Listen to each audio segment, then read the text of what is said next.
When the 5th generation Hyundai Elantra launched back in 2011, it really raised the bar in the compact car class for being a very stylish alternative to other ho-hum competitors. On top of that, it also offered decent fuel economy and premium features that you would find on usually more expensive vehicles. The Elantra got a pretty big facelift in 2014, but is it still competitive or is it getting a little stale? Well, let's go ahead and find out and check out this 2016 Hyundai Elantra SE. Now, as far as the design and the styling goes on the vehicle, it has the fluidic sculpture design that Hyundai introduced just a few years ago, and it's still fairly stylish overall. I think it has aged pretty well. Now here goes the key fob for the vehicle. I'm not really a big fan of the key fob. It looks like it came straight out of the late 90s or early 2000s. But you do have remote keyless entry, your lock, unlock to release your trunk. Then you also do have your panic button on the back right here. A smart key is available on higher end trim levels for the Elantra. But I'm a pretty big fan of these 16-inch alloy wheels on this SE trim here. I think they have a fairly high quality looking design to them. Now, there are also no major updates for the Elantra for the 2016 model year. It essentially pretty much remains the same vehicle carried over from the 2015 model year. Now, it is the quartz white pearl exterior color. Loving this exterior color here. Certainly one of the best colors you can get on the Elantra. And I'm not really a huge fan of white, but this one I'm a pretty big fan of. You also do have a full-on gray cloth interior, full manual driver's seat adjustments, of course.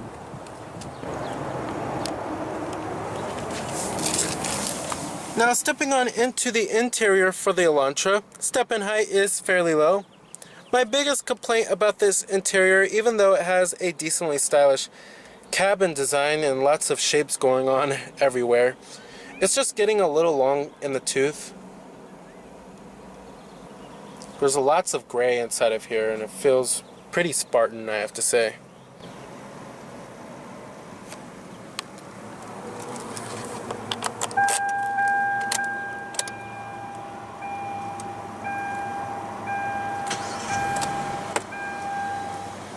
And what you're hearing there is a 1.8 liter inline 4-cylinder. Now, coming to your transmission, you have a 6-speed automatic with manual shiftability. Pretty standard stuff here. Putting the vehicle into reverse displays your rear view camera with guidance lines. However, I wish they did make it a little bit larger.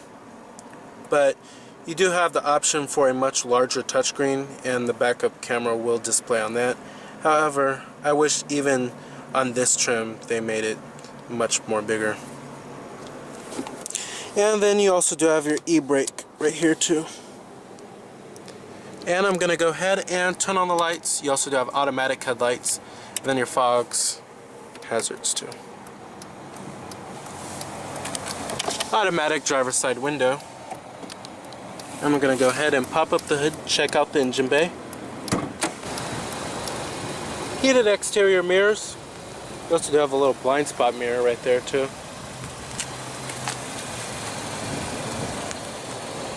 Loving these 16-inch alloys.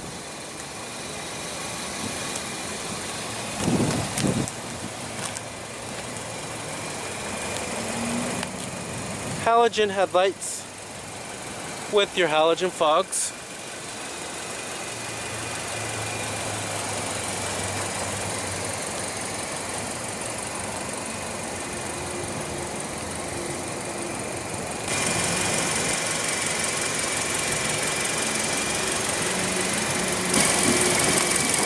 Now, under the hood here, we have a 1.8 liter inline 4-cylinder producing 145 horsepower and 130 pound-feet of torque, with EPA estimates being 28 in the city and 38 on the highway, running on regular unleaded fuel. It is a 16-valve engine, and it is dual overhead cam too. However, the fuel economy is okay, but it does provide so-and-so acceleration. It's kind of average for the class, but it does get the job done. Fuel economy is okay.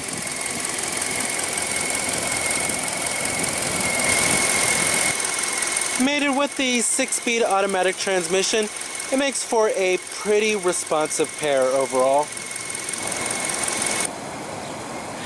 Now, pricing of the vehicle starts at the SE trim, which starts at $17,200. Now, we do have the popular equipment package, which comes with pretty much all of the stuff you expect in a modern day vehicle nowadays. And then you have the limited trim, which starts at $21,650, and then the sport model starts at $21,700. Now, competitors for the Elantra are the vehicles in the compact car class. This includes the likes of the Honda Civic, Toyota Corolla, Dodge Dart, Ford Focus, Nissan Sentra, Volkswagen Jetta, Mazda 3, and Subaru Impreza. Sharp LED taillights are also options on higher end trim levels for the Elantra. You also do have rear reflectors, and then a shark fin antenna and a rear window defroster. There is also a coupe version of the Elantra available, and then a hatchback version called the GT.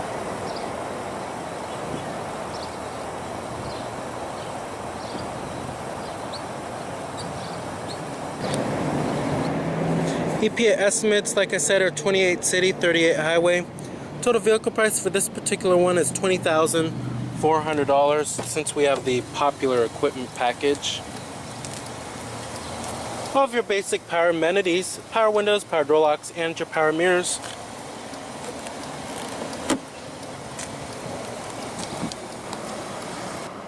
And let's go ahead and rev it up.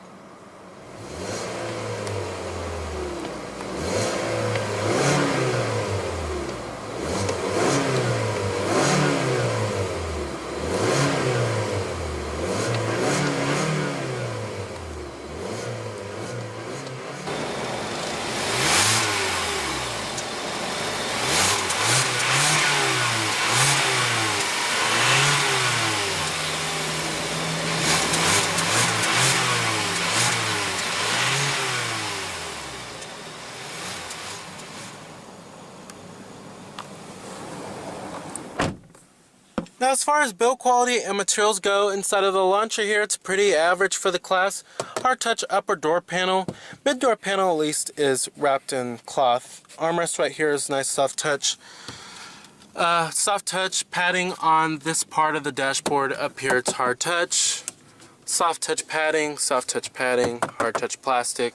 It's pretty inconsistent here. It's not a lot of consistency. Hard touch plastic all over on this portion too. Build quality is okay. Everything feels pretty well put together for the most part. Not a whole lot of panel gaps inside of this interior, but this isn't really the most premium feeling interior in the class. I'd say the Ford Focus and the Dodge Dart are a little bit more high quality feeling in their interiors. Now, coming to the steering wheel design, it's pretty stylish overall, but it's getting a little long in the tooth, just like the whole rest of the interior pretty much. You have your cruise control buttons right here, and then your Bluetooth phone controls, voice recognition, steering wheel mounted audio controls too, intermittent windshield wipers, and then you also do have a manually tilting and telescoping steering wheel. Now, coming to your gauges, the gauges are pretty nice, pretty clear and easy to read overall, pretty bold font too.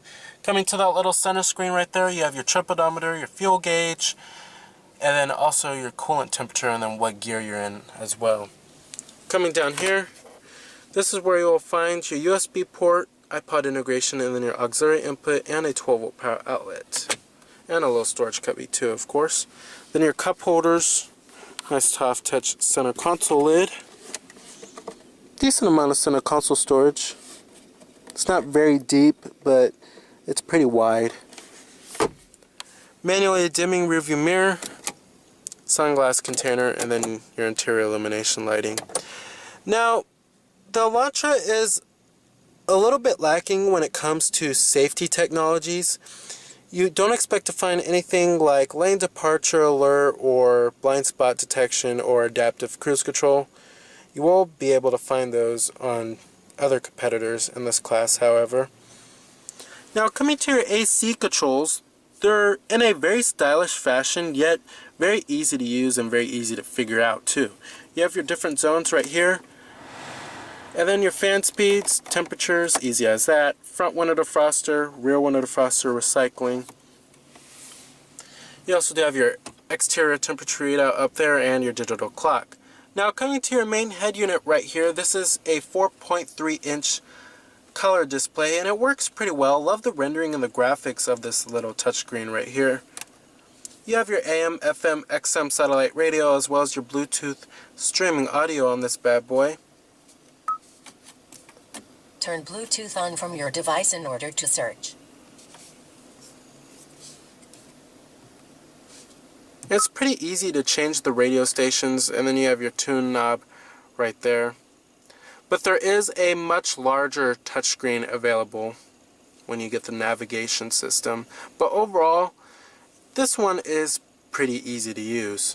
Now coming to the seating comfort, the seats are okay, but they're not the most comfortable seats. They have a little bit of padding to them. Thigh support is okay, but they're just a little on the firm side. Just not the most comfortable seats I've sat in. As far as visibility goes inside of this vehicle, it's not the best in the class either. Rearward visibility can use a little bit of work when it comes to that seat pillar right there, but frontward visibility is okay. And then the side glass area in the front is okay too, but rearward visibility needs to be a little bit better. Now as far as driving dynamics go of the Elantra, Hyundai in the 2014 model year added more sound insulation into the vehicle. And it does have a pretty quiet ride overall, but it's not really particularly all that comfortable, and it really gets rough over broken pavement. Really rough actually. And this vehicle isn't particularly the most engaging to drive in the class, but it's better than some vehicles like the Chevrolet Cruze and the Toyota Corolla. But if you are on the enthusiast-driven side, I would certainly get the Hyundai Elantra Coupe. Now with that being said, the 1.8-liter four-cylinder should be adequate for most drivers, as well as the fuel economy too. However, there are vehicles, other competitors in this class that do have a little bit more oomph. Alright, and I'm going to go ahead and shut it down. Let's go ahead and check out the rest of the vehicle. Now back here we will find a pretty spacious trunk. We also do have a cargo net, and these rear seats do fold down to maximize cargo space, 60-40 split. And the trunk has space that of some mid-size sedans actually.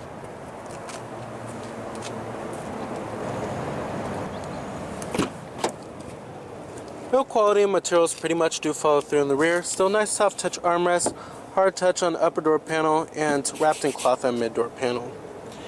Now sitting back here, this isn't the most spacious vehicle in the class. If you're looking for something a little bit more spacious or family friendly, go with something like a Toyota Corolla or Volkswagen Jetta. Those are certainly the most spacious and family friendly vehicles in the class. Now you do have a single map pocket back here, and then a rear seat armrest with cup holders. Pretty nice little feature there. However, with that being said, rear seat legroom isn't too shabby. It's just not best in class. And then the headroom isn't also that bad either, even though we have the pretty sleek styling and a sloping roofline also. And then you can get things like heated rear seats back here, which is a class exclusive feature. Alright. Full manual passenger seat, and your glove box compartment. Then you also do have a 12-volt power outlet right there. So with its sleek styling, decent fuel economy, long warranty coverage, as well as many premium features available, the 2016 Hyundai Elantra is an okay choice for a compact car. Just don't expect it to offer the most technology in the class. So remember that this is Cameron Birch from Cameron's Car Reviews.